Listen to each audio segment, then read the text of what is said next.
Assalamualaikum warahmatullahi wabarakatuh. Salam sejahtera untuk kita semua. Pada hari ini kita akan melanjutkan materi kuliah pemrograman web lanjutan, di mana pada materi kali ini saya akan menjelaskan terkait tentang MongoDB. Ya, jadi tujuan instruksional khusus pada materi ini adalah mahasiswa bisa melakukan perintah create, read, update, delete di database MongoDB. Jika pada semester 1 kita belajar database relasional yaitu MariaDB atau MySQL dan juga perintah-perintah query-nya, dan pada semester kedua ini kita masih belajar terkait dengan CRUD ya, dengan menggunakan database MongoDB. Nanti lebih dalamnya ada mata kuliah tersendiri terkait dengan database dan juga database lanjutan. Oke. Kita sudah membahas terkait dengan Angular di bagian sini, dan kita sekarang berpindah ke MongoDB.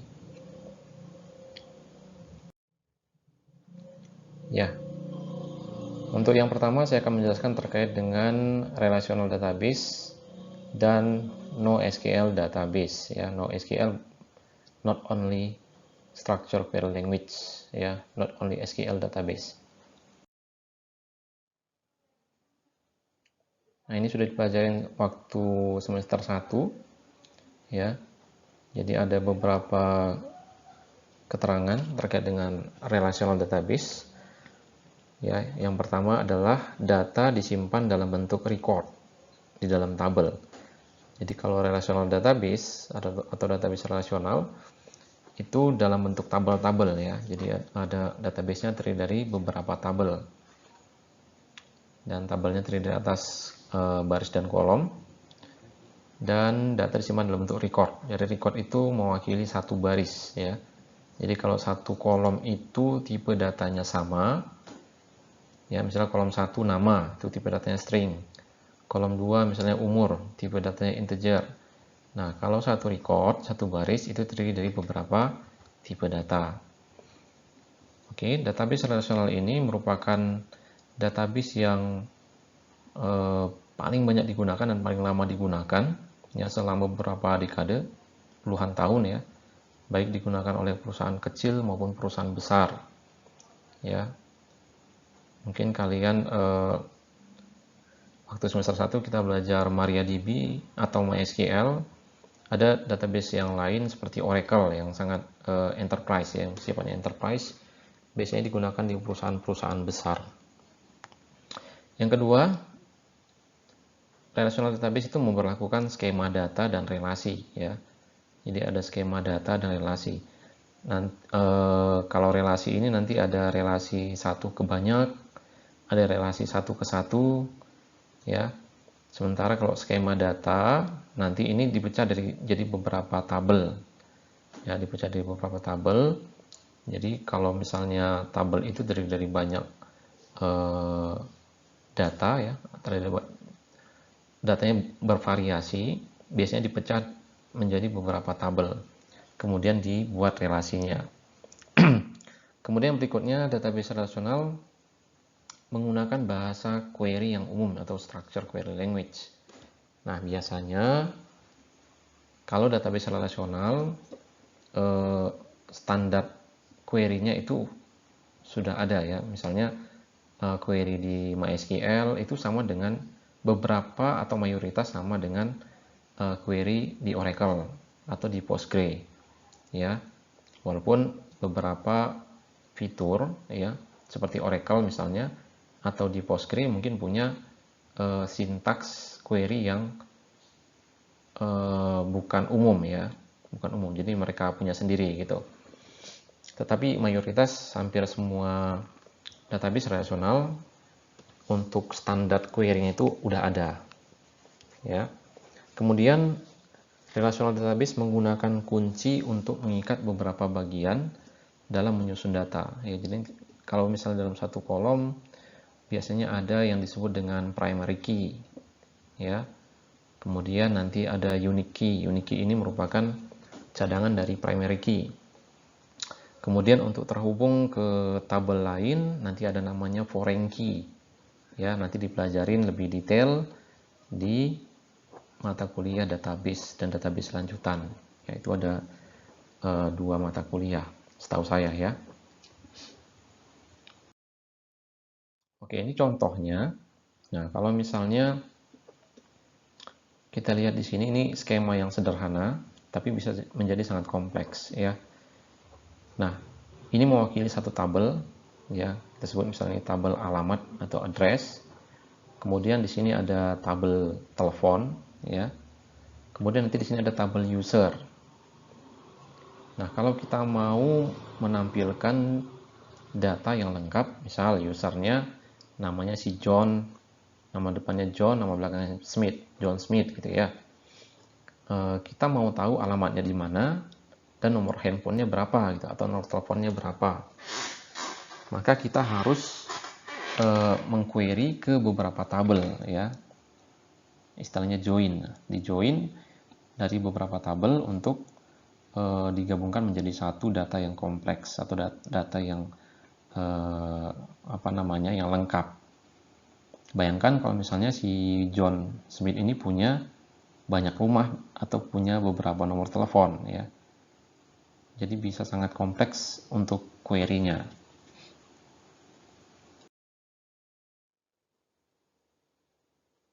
Oke, pada relational database ada yang disebut dengan desain skema. Ya, ini tadi sekilas sudah dijelaskan bahwasanya desain skema akan membuat desain tabel menjadi kompleks ya. Kemudian mengubah skema berarti kita akan mengubah keseluruhan sistem. Ya, dengan adanya desain skema juga query kompleks untuk menggabungkan join data ya, misalnya menggabungkan dari beberapa tabel menjadi satu data atau informasi yang lengkap ya. Jadi ini salah satu kekurangan dari desain skema ya. Walaupun begitu, untuk database rasional saya rasa masih baik digunakan atau masih lebih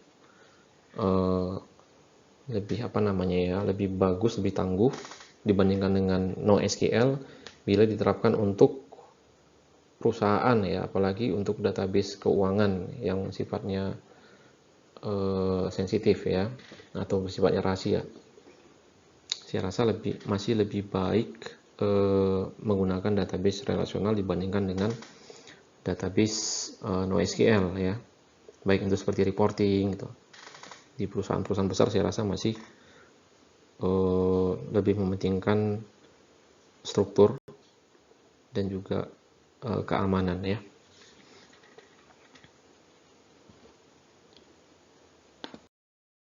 Kita beralih ke MongoDB.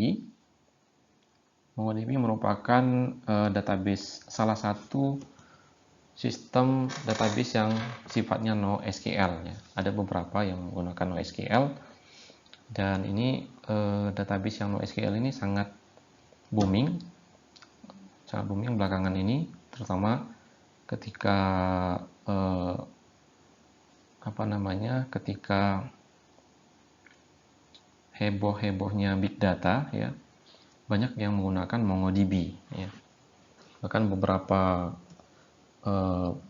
pemberi layanan cloud seperti Amazon atau Microsoft Azure atau Google Cloud Platform itu juga menyediakan database yang NoSQL ya, seperti Firebase ya. Nah, kalau tadi misalnya database relasional menyimpan data dalam bentuk records ya, NoSQL database menyimpan dokumen atau data dalam bentuk collection. Jadi itu perbedaan yang pertama. Oke, ini sebenarnya sudah saya berikan pada saat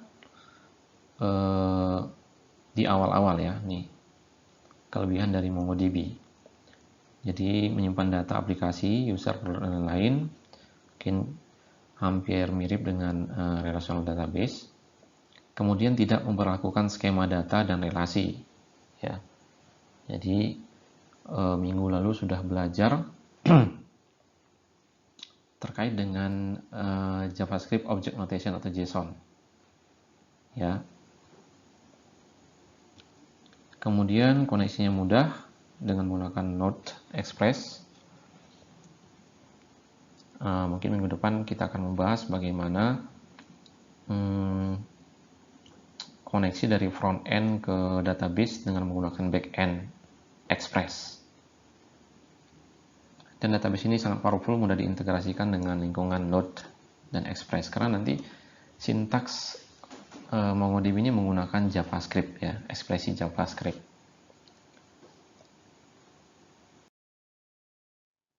Oke, sekarang kita lihat head to head perbandingan antara relational database dengan MongoDB, ya. Nah, ini ide awalnya memang relational database dibuat menjadi database yang sifatnya tangguh, fleksibel, dan terbatas, ya.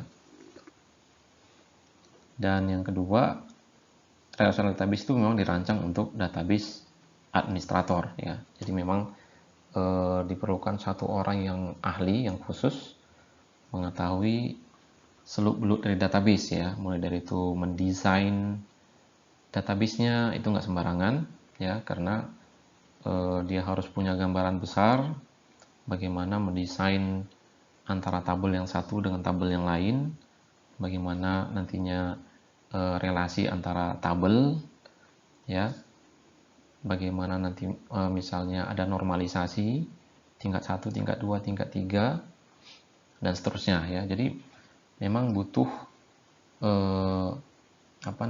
seseorang yang ahli di bidang database, ya. Makanya ada istilah, ada posisi disebut dengan database administrator. Jadi jangan salah, kalau misalnya nanti di perusahaan IT, ya, atau perusahaan yang berbasis ICT, misalnya di perusahaan IT atau perusahaan telekomunikasi, itu kalau bidang IT dipecah jadi beberapa bagian.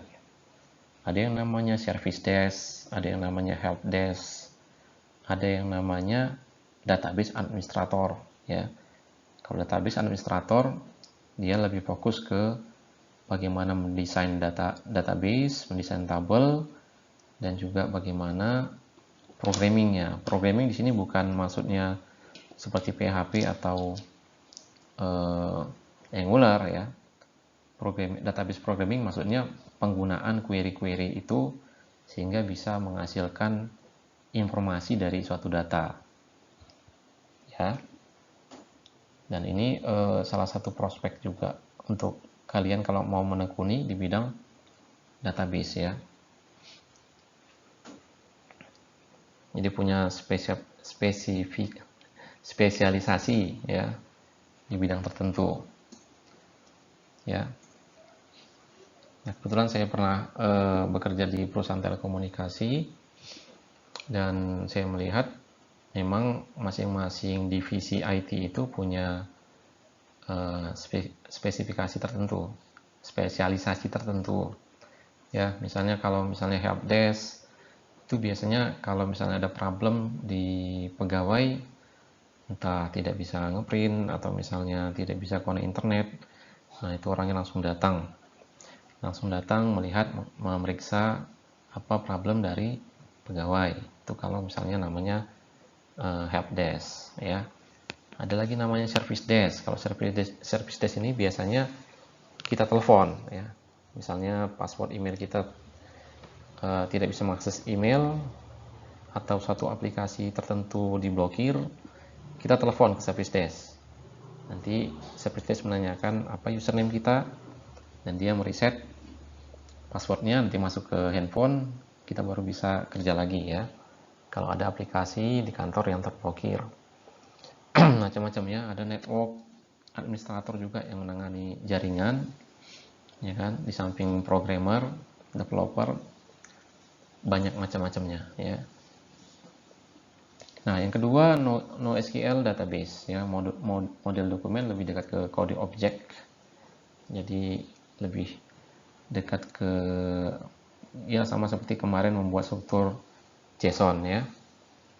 Kemudian dirancang memang untuk developer atau programmer, ya. Jadi NoSQL ini memang dirancang untuk programmer. Lebih tepatnya nanti untuk web API sebenarnya ya. Web API. API ini nanti bisa diakses dari banyak aplikasi atau software, baik itu yang berbasis web, berbasis mobile, ataupun berbasis desktop ya.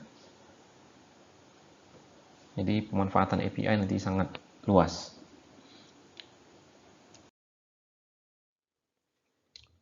Oke, kalau misalnya relational database ini menggunakan SQL query ya, atau query structure query language ya, perintah query yang tadi saya bilang standar. Nah, kalau kalian lihat tampilan di depan ini sintaks MySQL ya, tetapi sedikit lebih kompleks dibandingkan yang kita pelajari waktu di semester 1. Ya, saya akan coba jelaskan. Di sini ada perintah select users.firstname, kemudian users.lastname, address.address, phone.phone from users address phone where users.firstname sama dengan John. Maksudnya apa? Maksudnya adalah select ya, atau pilih kolom first name yang ada di tabel user ya, kolom first name, kemudian kolom last name yang ada di tabel user, kemudian kolom address yang ada di tabel address, dan kolom phone yang ada di tabel phone dari tabel user, tabel address, dan tabel phone. Jadi ketiga tabel ini memiliki data yang berbeda-beda ya. Misalnya users mungkin hanya menyimpan data nama depan dan nama belakang ya, first name atau last name. Di kolom address menyimpan alamat ya, alamat jalan apa gitu. Dan kalau phone hanya menyimpan data telepon. Ya, jadi kalau kita misalnya mau mengambil data secara lengkap, namanya si John, kemudian mau melihat alamatnya di mana, nomor teleponnya berapa. Nah, ini tadi saya bilang kita menggunakan join ya dari beberapa tabel ya. Dan di sini adalah kondisinya. Kondisinya adalah where users.firstname sama dengan John ya, di mana kolom first name di tabel user adalah John. Maka hasil yang keluar adalah seperti yang tampil di layar ini ya. Ini kebetulan datanya cuma satu ya. Kalau misalnya banyak, mungkin ada nama John yang lain ya. Ada John apa misalnya? Ada misalnya ini John Smith ya kan? Ada John Stone misalnya. Oke. Maka data yang muncul akan banyak sekali ya. Belum lagi kalau misalnya John ini karena tautan antara tabel user, tabel address, dan tabel phone ini biasanya ditautkan dengan ID ya, ID yang unik ya. Itu yang saya bilang primary key. Primary key di tabel users punya foreign key. Foreign key-nya itu sama dengan primary key di tabel address ya. Jadi agak kompleks, nanti bisa dipelajari di mata kuliah database ya. Jadi untuk tampilannya kurang lebih seperti ini. Tadi akan kompleks sekali kalau misalnya ada beberapa nama John ya. Mungkin kalau di sini kan kondisinya hanya John saja ya, kecuali tadi kalau dibuat users.firstname sama dengan John and users.lastname sama dengan Smith, mungkin spesifik hanya John Smith yang muncul datanya ya. Kalaupun misalnya John Smith punya beberapa alamat, misal dia punya 2 rumah di alamat yang berbeda ya kan, 123 Mayberry Place, mungkin yang satu lagi 125 gitu ya, Mayberry Place.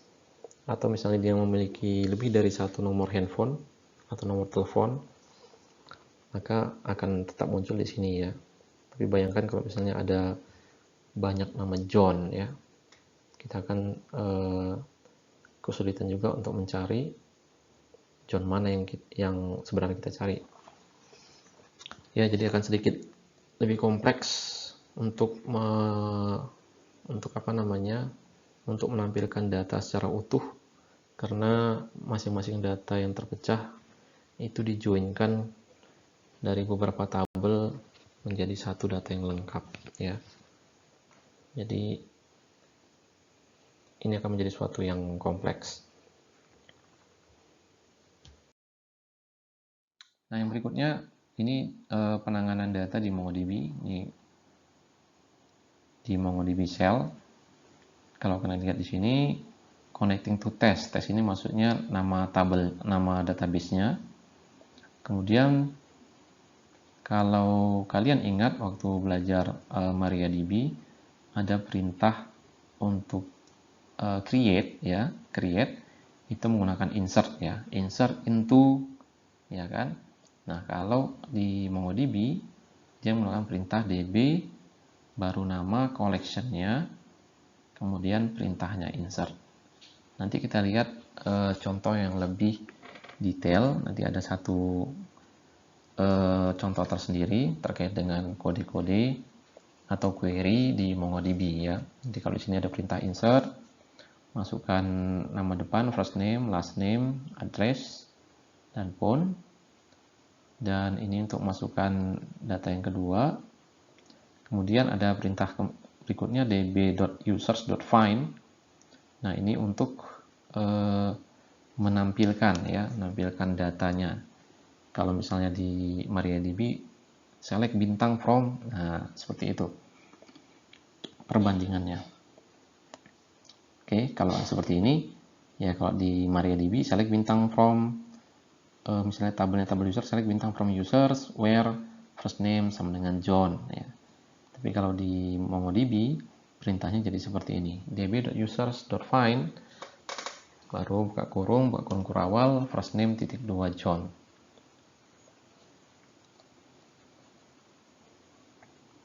Oke, yang jadi perhatian kembali di bagian insert, nanti kita memasukkan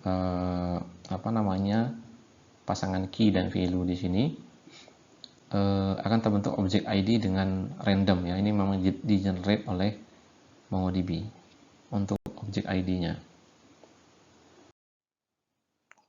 Oke, yang berikutnya, kalau mau mencoba MongoDB harus install terlebih dahulu softwarenya, ya. Jadi nanti untuk menjalankan perintah-perintah MongoDB, bisa membuka halaman web mongodb.com. Kemudian nanti di sini ada beberapa pilihan, pilih saja community server, ya, community server, dan nanti coba di-download. Ini lumayan besar, ya, filenya kurang lebih 264 MB, ya, untuk sistem operasi Windows 64 bit. Oke, nanti di sini ada di bagian OS ada beberapa pilihan. Ada untuk Linux, ya, tergantung distronya apa, apakah Ubuntu, apakah Fedora, dan lain-lain. Ada juga untuk macOS, ya. Ini nanti di-download dulu, ya, mungkin agak lama, ya, tergantung koneksi internet kalian. Nanti kalau sudah di-download softwarenya, dibuka, klik 2 kali, sama seperti instalasi biasa, ya.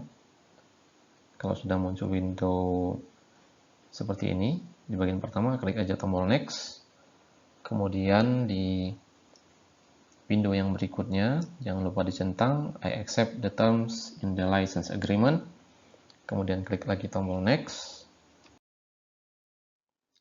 dan pilih aja yang complete, ya, di nomor 3 ini. Dan kemudian di bagian keempat kita biarkan default aja, install MongoD as a service, MongoDaemon maksudnya, ya. Kemudian klik aja tombol next di nomor 4.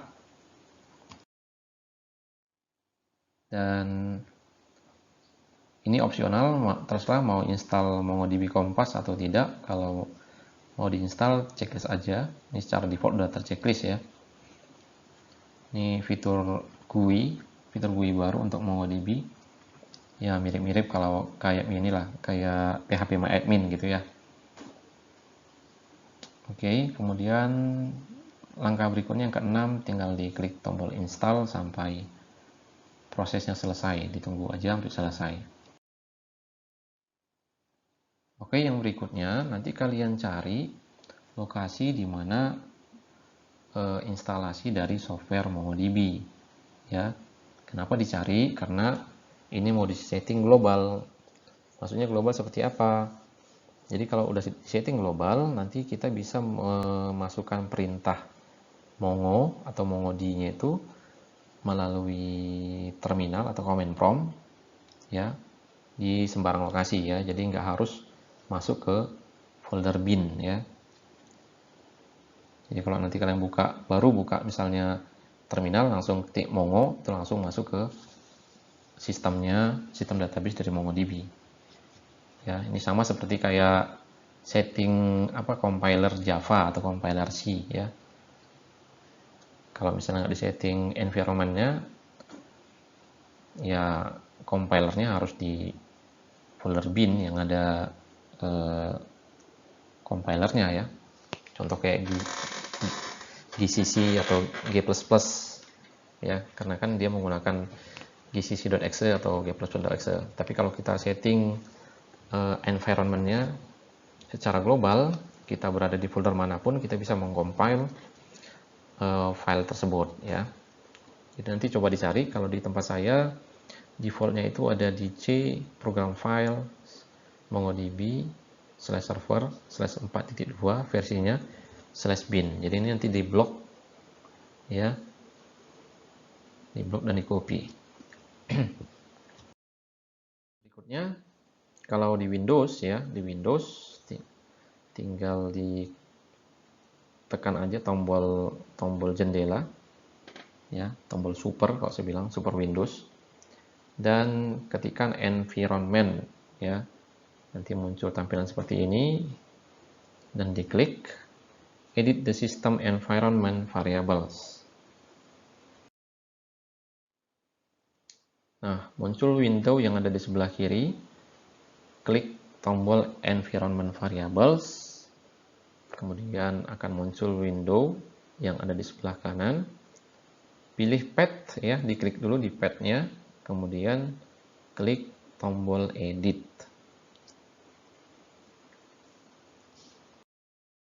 Nah, kalau sudah klik tombol edit, klik tombol new. Ya, di tampilan berikutnya klik tombol new dan paste ya, atau tempel alamat yang tadi sudah di copy ya, seperti tampilan yang ada di sebelah kanan. Kemudian klik tombol OK. OK, dan OK terus sampai window-nya terclose ya. Nah, kalau sudah berhasil, kalian buka terminal dan coba ketikkan Mongo ya. Kalau kalian ketikkan Mongo, maka nanti akan muncul beberapa informasi ya terkait dengan MongoDB Shell versi berapa ya, dan seterusnya, sampai nanti ada tanda kurung seperti ini ya, yang ini. Nah, kalau mau tes silakan aja, bisa dites, ketikkan db.users.insert ya, db.users.insert, kemudian masukkan pasangan key dan value-nya, nama, kemudian namanya apa ya, dalam bentuk string. Oke, kalau berhasil nanti ada keterangan write result and inserted one ya. Jadi ini maksudnya apa? Maksud dari perintah ini adalah masukkan pasangan atau masukkan objek ya. Mungkin kita kemarin bilang ini objek ya. Pasangan dari key, kunci, dan juga nilai atau value. Nah, masukkan objek ini ke dalam collection user. Ya. Ke dalam collection user.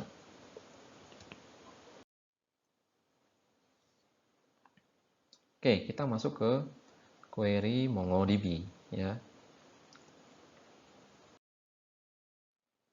Nah, nanti untuk kembali lagi untuk dokumentasinya, kalian bisa cek secara lengkap di docs.mongodb.com/manual. Ya, ini kalau website resminya. Kalau misalnya mau cek di website lain juga ada, nanti ada saya share di referensi ya. Di tutorials point juga lengkap. Ya.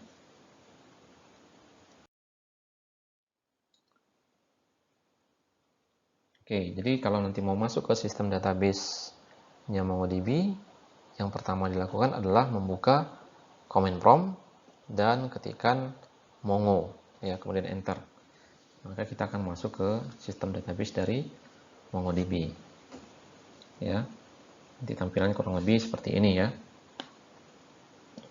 Nah, yang kedua, secara default database yang dipilih adalah test. Jadi kalau tadi yang sebelumnya kita ada buat perintah db users.insert ya. Sebenarnya itu nanti masuk ke dalam tabel test ya. Masuk ke dalam tabel test. Secara default database yang dipilih adalah test.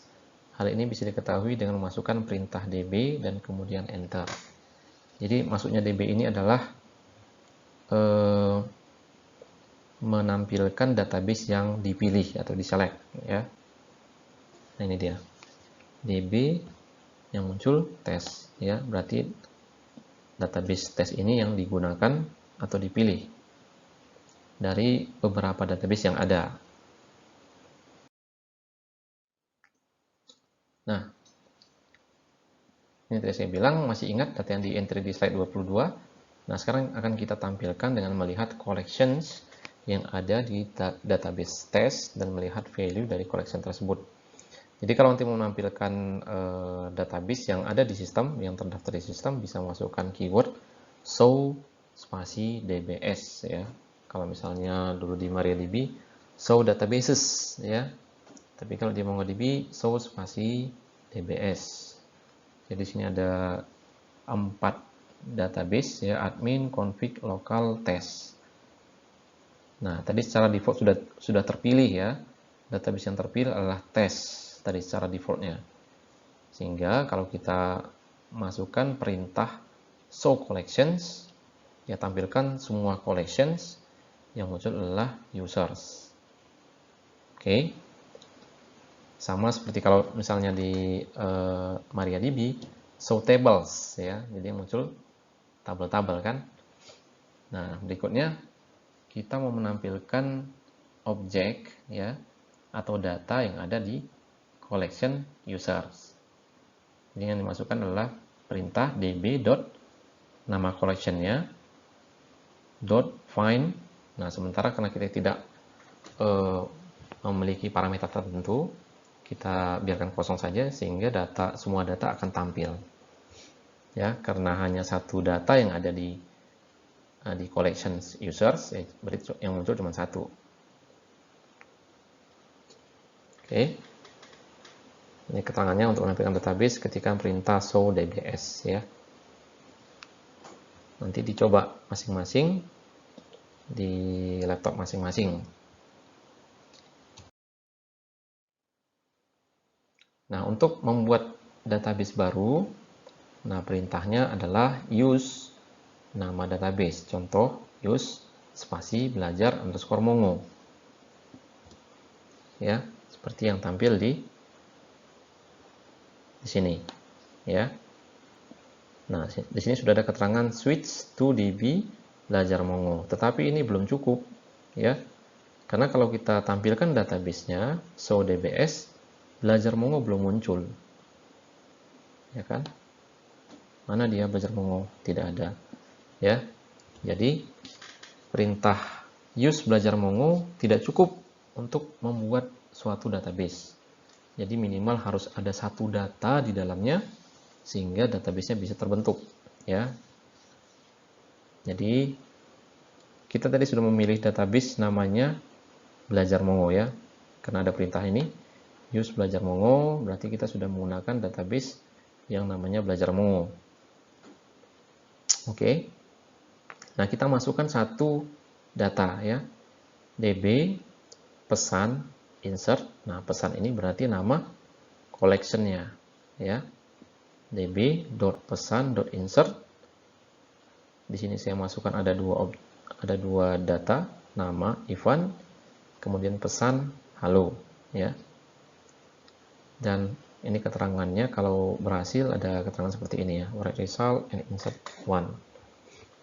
Dan kalau kita tampilkan lagi perintahnya, kita masukkan kembali perintah show dbs, maka belajar Mongo-nya sudah tampil, ya. Jadi minimal harus ada satu data yang ada di dalam collections, ya. Kalau tidak ada, maka database-nya tidak bisa terbentuk dengan perintah use belajar Mongo, ya. Itu harus diperhatikan. Oke, untuk update data bisa memasukkan perintah db.collection_update, ya. db. Nama collectionnya apa, kemudian .update. Contoh db pesan update.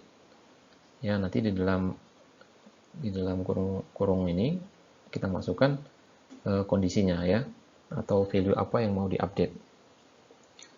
Nah, selain perintah ini ada beberapa perintah juga untuk update, ya.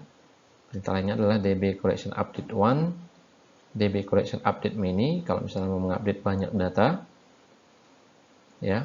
Kemudian db collection replace 1. Jadi silakan cek di situs resmi dari MongoDB, ya.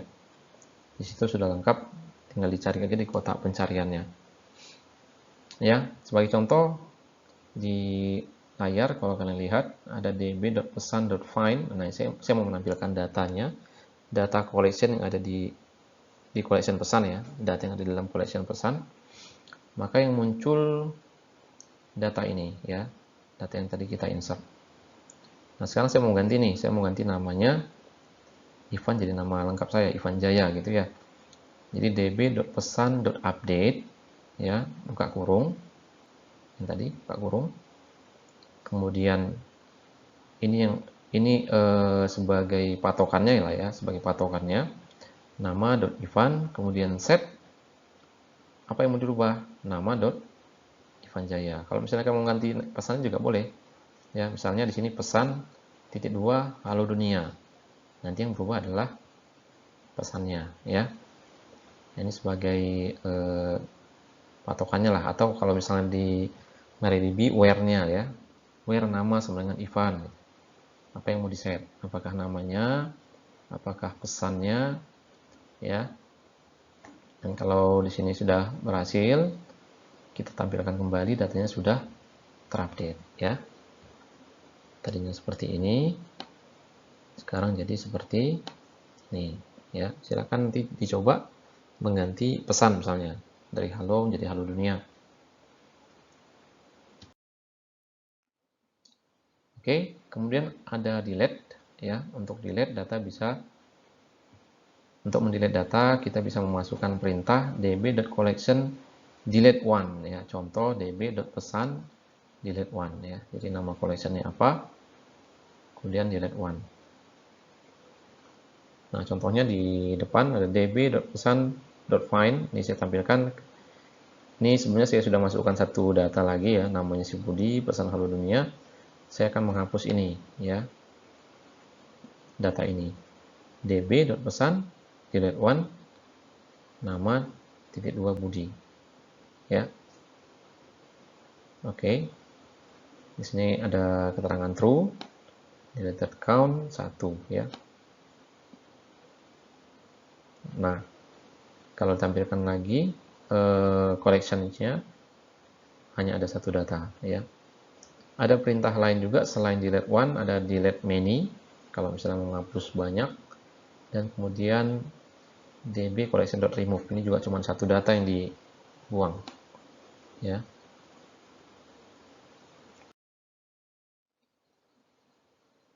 Nah, yang berikutnya adalah menghapus database, ya.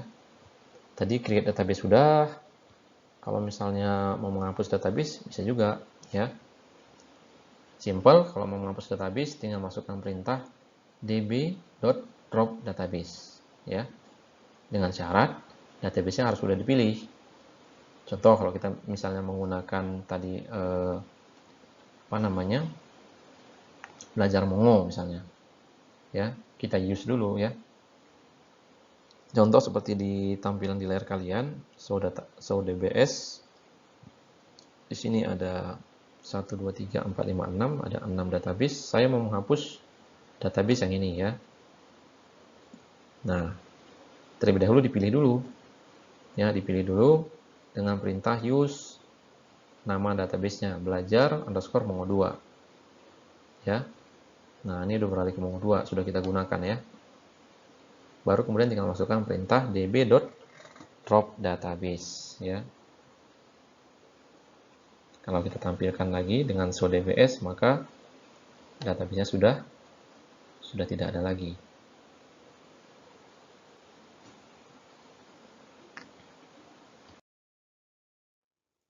Oke, ini yang berikutnya. Kalau tadi kita sudah belajar query dari MongoDB, nah, MongoShell sebenarnya atau MongoDB menggunakan JavaScript interpreter ya. Jadi tidak hanya menggunakan query seperti yang ada di database relasional ya. Kalau di database relasional kita tahu perintah-perintah query-nya terkait dengan untuk mengakses data ya, baik itu DML, data manipulation language, data definition language, data control language ya. Tapi kalau di MongoDB itu perintahnya menggunakan JavaScript interpreter ya. Jadi interaksi ke database tidak hanya dengan query tetapi bisa menggunakan ekspresi JavaScript ya. Kalau yang tadi kita belajar query dari MongoDB ya, seperti show DBS untuk ambilkan database, baru show collections dan seterusnya ya. Tapi tidak terbatas itu aja, kita bisa memasukkan ekspresi atau perintah-perintah JavaScript. Contoh seperti di depan, kita bisa memasukkan misalnya print halo dunia ya. Maka akan muncul halo dunia.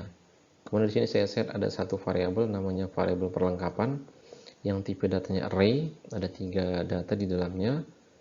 Var perlengkapan baju, sepatu, tas, dan kalau saya masukkan perlengkapan maka akan muncul data array tersebut ya.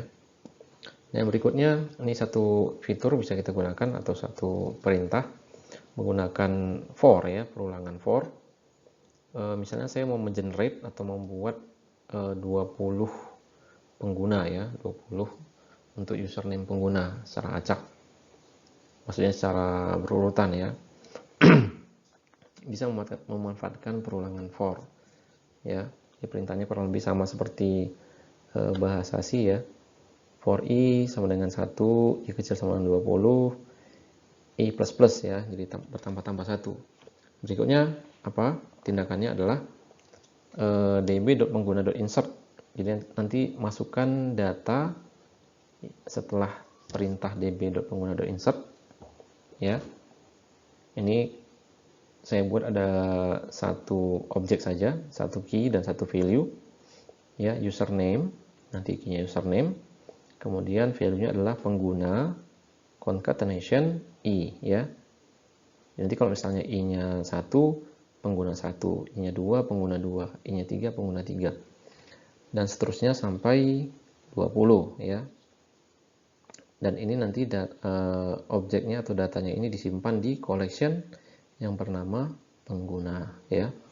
db.pengguna.insert.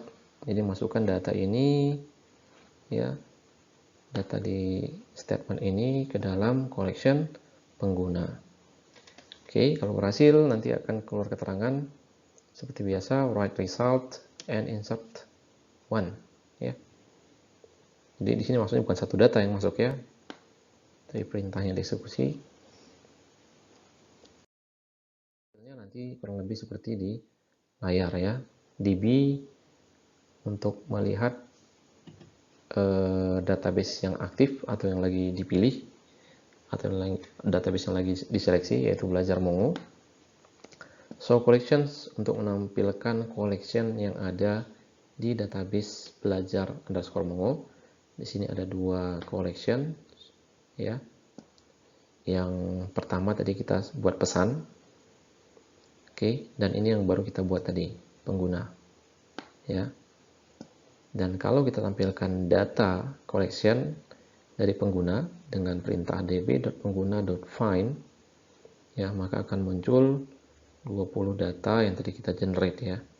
Username pengguna 1, username pengguna 2, dan seterusnya sampai username pengguna 20.